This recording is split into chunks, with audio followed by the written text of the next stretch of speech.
തിരുവനന്തപുരത്ത് അദാനിയുടെ പുതിയ ഒരു ഇൻവെസ്റ്റ്മെന്റ് കൂടെ വരികയാണ്.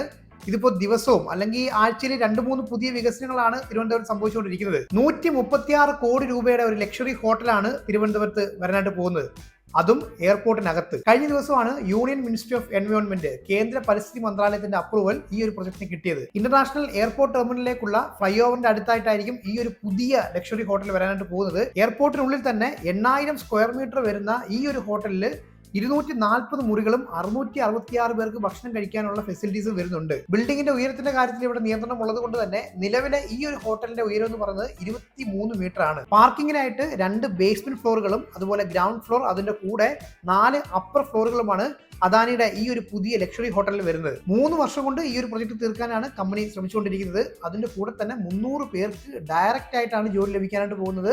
അത് മാത്രമല്ല 900 പേർക്ക് ഇൻഡയറക്റ്റ് ആയിട്ടും ഈ ഒരു പ്രൊജക്റ്റിലൂടെ ജോലി ലഭിക്കും. എന്തായാലും 2028 കഴിയുമ്പോഴത്തേക്ക് നമ്മൾ കാണാൻ പോകുന്ന ട്രിവാൻഡ്രം ഇന്റർനാഷണൽ എയർപോർട്ട് എന്ന് പറഞ്ഞു കഴിഞ്ഞാൽ അത് വേറെ ലെവലായിരിക്കും.